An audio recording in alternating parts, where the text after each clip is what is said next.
शादी के बाद वो ससुराल चली जाती है। पीछे रह जाती है भाभी रानी। सिद्धि के ससुराल जाते ही भाभी कहती है, अरे वाह जी वाह, सारे कपड़े मेरे। हाय रे पैंट, अरे वाह वाह, मजा आ जाएगा। अरे ये सिद्धि की अलमारी के सामने खड़े होकर क्या बड़बड़ा रही है? जा जाकर देख मेहमानों को विदाई की मिठाई मिली कि नहीं। अब हाँ माँ जी, क्यों नहीं, लेकिन पहले कपड़े तो बदल लूं।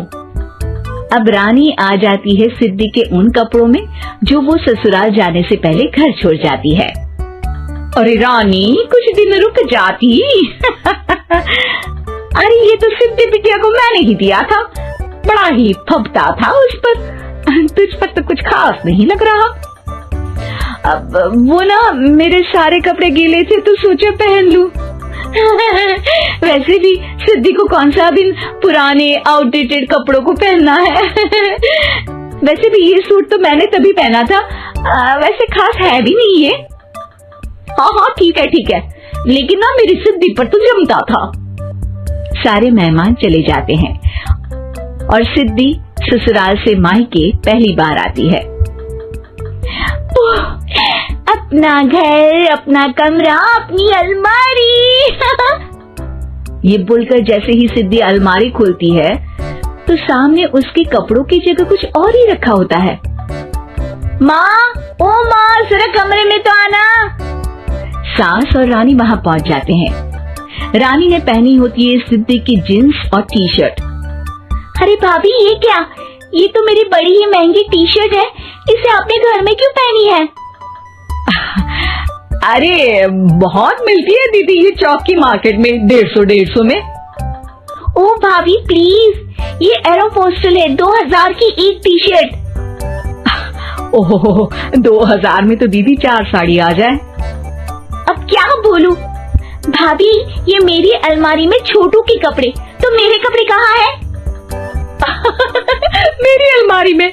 अब दीदी आपको कौन से पुराने कपड़े पहनने थे? माना भाभी, लेकिन मैं जब घर आती तो यही सब पहनती ना। अरे तुम तो बड़ी कंजूस हो दीदी। खैर, वक्त आता है जब सिद्धि ससुराल के लिए रवाना हो रही होती है। अरे रानी, अंदर से सिद्धि का गिफ्ट ले आ, लड़की पहली बार ससुराल से मायके आई है। रानी अंदर जाती है और एक सिंपल सी साड़ी लेकर बाहर आ जाती है। ये लीजिए माँ जी। सास बेटी को गिफ्ट देकर ससुराल भेजती है। अगले दिन रानी एक सुंदर सी साड़ी पहनकर सामने आती है।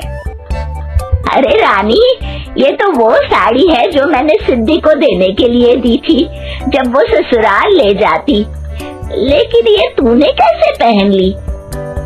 अरे माँ जी, ये साड़ी तो मुझे बहुत पहले से ही पसंद थी, लेकिन चिंता ना करिए, मैंने सिद्धि के लिए भी अच्छी सी साड़ी दी है। हाँ। तभी सिद्धि का फोन आता है। क्या माँ, कुछ अच्छा तो दिया होता ससुराल ले जाने के लिए। अरे पहले दिखा दिया होता। ये चमकते हुए पैकेट में नौकरानी वाली साड़ी मत दिया करो माँ। अरे बेटे, वो तेरी भाभी ने ना गलती से उससे पैकेट बदल गया। हाँ, मैं कल ही तेरे भाई के हाथ से तेरा वाला पैकेट भेज दूंगी। अरे रहने दो माँ, आई एम श्योर भाभी ने अभी वही साड़ी पहनी होगी जो तुमने मेरे लिए रखी थी। तुम तो समझ नहीं पाई उनको। खैर छोड़ो, मैं ज्यादा बोलती अच्छी नहीं लगती, रहने दो, आपको उन्हीं के साथ रहना है, फिर बात करेंगे। सास को रानी पर गुस्सा आ जाता है। वो उसके कमरे में जाती है जहाँ वो शादी का एल्बम देख रही होती है।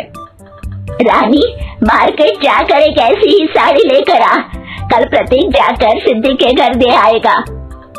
अरे क्यों माँ जी, कितनी साड़ी देनी है दीदी को? यहाँ कोई सेल लगी है क्या? अरे चुप कर, मेरे बेटी के हिस्से की साड़ी खुद पहन ली, अब ज्यादा ज्ञान बांट रही है। एक दिन सिद्धि का फोन आता है। माँ, मेरी सास ने आप सबको खाने पर बुलाया है। सारे लोग सिद्धि के ससुराल पहुँचते हैं। खाना खाकर वो लोग निकल रहे होते हैं कि सिद्धि की सास सभी को गिफ्ट देती है। अरे बहन जी, बेटी के घर का खाना खा लिया, यही बहुत है जो आप ऊपर से गिफ्ट भी दे रही है। अरे बहन जी, आप भी कहाँ इन बातों पर विश्वास कर रही है। सास सभी को गिफ्ट देती है, लेकिन रानी को जो साड़ी देती है वो अजीब सी हरे रंग की लाल रंग की बड़ी छाप वाली होती है। अरे चीची, ये कौन पहनेगा? सासू माँ को तो जरी वाली इतनी सुंदर और मेरे लिए ये नौकरानी वाली। अरे भाभी, दरअसल मैं जब भी घर आती थी आप वापसी में ऐसी ही साड़ी देती थी ना, तो माँ ने सोचा कि आपको आपकी पसंद की ही साड़ी क्यों ना दी जाए।